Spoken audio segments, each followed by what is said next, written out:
Salut à tous, rc.com 83. Je vous fais une petite vidéo pour voilà, un petit souci qui est arrivé sur le AMEWI RCX 10 PS. Donc la version voilà, différente de la Psyma Sherpa. Voilà, c'est pour dire que j'ai eu un petit problème sur le cardan. Ouais, j'ai essayé dernièrement, pourtant sans grosse chute, sans rien. Alors je vais essayer de vous faire un focus. En fait, j'ai voulu tester tout simplement gentiment dans ma cave et je me suis aperçu que la roue avant ne tournait plus. La roue avant gauche. Alors, si le focus il fonctionne, voilà. Vous voyez au niveau du pin, pas ici, de ce côté tout va bien.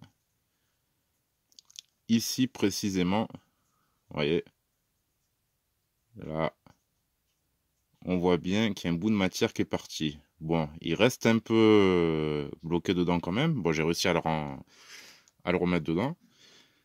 Mais bon, ça risque de tenir, mais je ne sais pas ce qui s'est passé. Donc, alors après, il pourrait aussi éventuellement, vu qu'il est dans la direction, ben, ça pourrait repartir. Donc, je vais faire une petite manip pour le mettre à l'arrière. Bon, je précise, bon, bien sûr, dessus, j'ai un cerveau 25 kg qui doit en fournir 22-23 puisqu'il n'est pas alimenté en 7.4. Je ne pense pas. Même si tu es en 25 kg, il y a encore l'amortisseur direction. J'avais fait la petite réparation, donc il fonctionne très bien. Alors je ne sais pas, sur des tonneaux, sur... j'espère que c'est pas en tournant, quoi. Voilà, c'est... On va attendre le focus. Focus. Bon, c'est pas évident. Enfin voilà, ouais, petit bout de matière qui est parti. Pourtant, bon, en tournant, je suis pas à fond. J'ai pas modifié, buté, j'ai rien... Je ne sais pas ce qui s'est passé. Après, le cardan lui-même, bon, c'est vrai qu'à voir, je sais pas. J'ai l'impression qu'il pourrait faire un peu plus solide que ça. Bon, jusqu'ici, ça avait tenu. Après, il a pas roulé, voilà, comme un TRX ou comme mon TRX.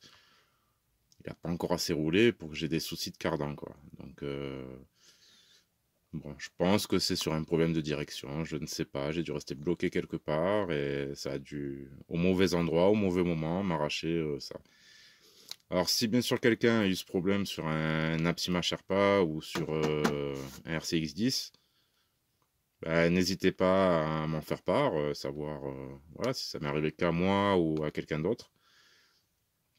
Par contre, là, il y a une petite solution. Parce que, comme je vous dis, je pense que c'est surtout en rotation qu'il a dû morfler le pin.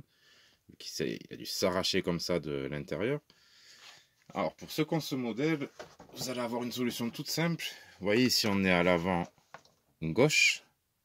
Voilà, moi, je me mets toujours à l'arrière du véhicule, donc l'avant gauche. Même si je confonds souvent ma droite et ma gauche. Bah, plutôt que de commander le cardan, 25 € les deux cardans, pareil encore une fois, pour des enfin des tout petits cardans.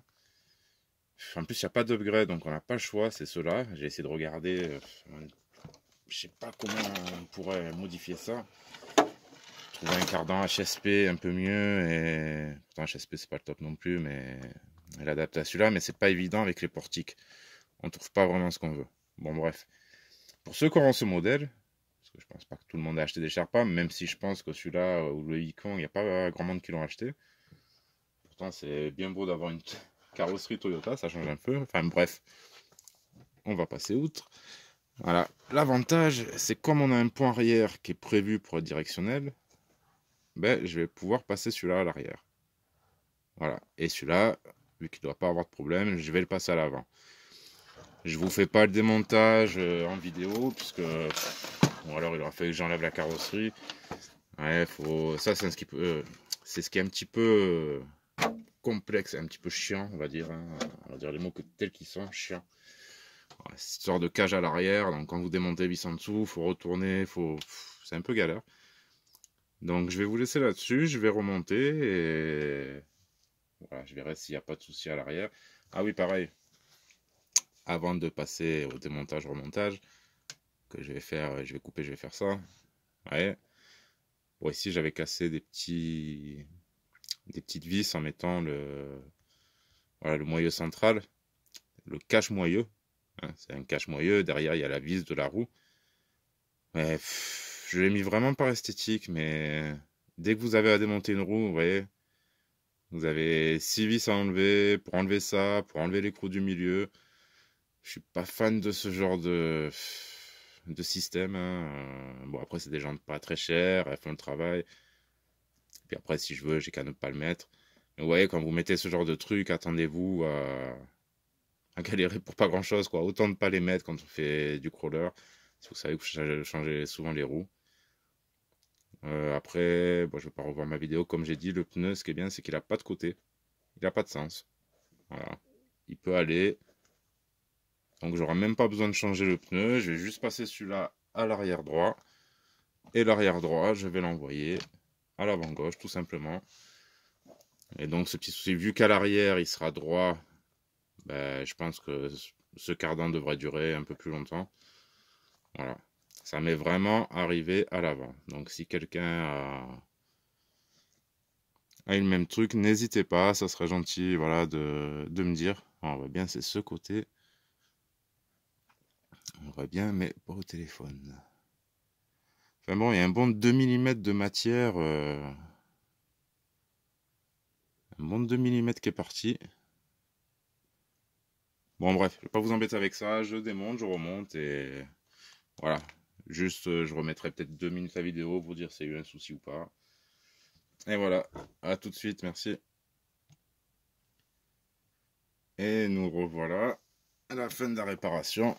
Ouais, ça a été très très vite. Non, franchement, ça a été très vite. Le fait de ne pas avoir enlevé les roues, bah, vu qu'il n'y avait pas besoin de changer le côté du pneu, ça, faites attention. Bon, je redirai, je ferai un petit tuto crawler. Souvent, il y a un sens. Suivez-le. Le constructeur, il fait des pneus. C'est pas pour rien. C'est pas pour mettre les pneus à l'envers. Il y a des moments où il y a une petite flèche. Ça aide facilement. Quand vous prenez Canyon Track, vous avez la flèche. Il n'y a pas de souci. Sur d'autres, je vous montrerai. Sur les ProLine, vous avez une petite pastille de couleur qui en fait va se retrouver à l'intérieur. Voilà, ne la mettez pas à l'extérieur, à l'intérieur. Donc voilà, j'ai pas remis la barre de direction pour vous montrer aussi. Quand vous remontez le portique ici, même s'il n'y a pas la fusée, ou moi je crois que ça peut la fusée, je sais pas mécanicien non plus, assurez-vous, voilà, qu'elle soit bien libre, voilà, qu'il n'est pas que la direction n'est pas forcée pour rien. Donc alors, ce que je me suis dit, peut-être petite explication de ce qui a pu se passer. Bon, évidemment, le cerveau 25 kg, ça a quand même de la force. Mais vous voyez, quand on tourne ici, ce qui a pu se passer, c'est quand j'ai démonté l'arrière, j'ai vu qu'il y avait de la saleté et que ça pouvait gêner le mouvement. Alors, vous voyez, ici, on a cette rainure qui sert à faire tourner la roue. S'il y a de la saleté dedans, ça a pu me créer le problème. Parce qu'arrivé à un certain moment, s'il y a un petit caillou est rentré là-dedans, ça a forcé et ça a pu trop forcer sur le pin qui a cassé. Bon voilà, ça m'est arrivé sur aucun autre crawler, donc je trouvais ça un peu étonnant. L'avantage de celui-là, on a les points directeurs à l'arrière, j'ai pu changer, voilà, facilement.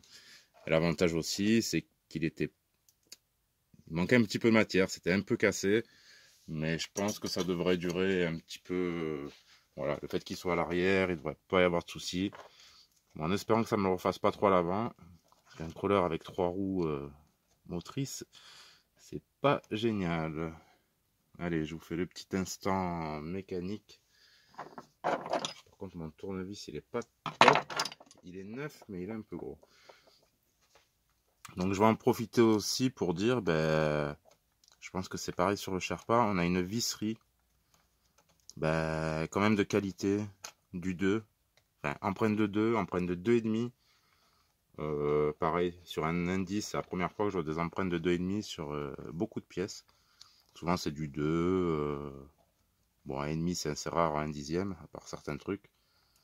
Mais là, tout est en 2 ou 2,5. C'est vraiment de la bonne visserie. Plusieurs fois que je demande quelques trucs, aucun souci, pas de foirage.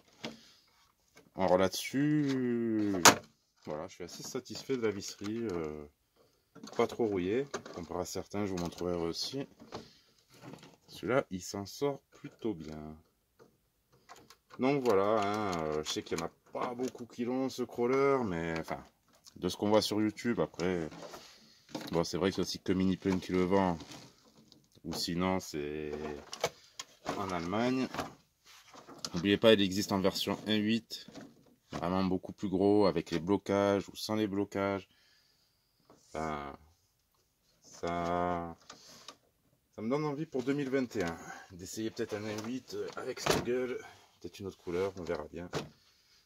En attendant, un très très bon crawler. Bon, barre de LED montée à l'avant, les LED à l'arrière. J'ai mis le petit switch, pareil, ça fonctionne. C'est voilà.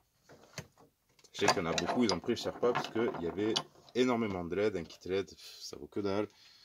N'achetez pas une voiture par rapport à des LED, vous les mettez vous-même et puis voilà. Après, la Psyma Sherpa, bon, c'est vraiment l'équivalent, donc c'est une très bonne machine. Moi, je préfère encore une fois le look pick-up. Ça permet, surtout quand on a d'autres carrosseries, des pins. Vous voyez, on a des supports de carrosserie qui restent bas, donc on ne les casse pas beaucoup. C'est ce que j'aime bien dans les pick-up. Après, c'est des choix personnels. Donc voilà, merci à tous. Et si vous avez quelques infos là-dessus, les possesseurs de Sherpa, sur la solidité des cardans, n'hésitez pas, hein, qu'on en discute. Allez, merci à tous. À bientôt.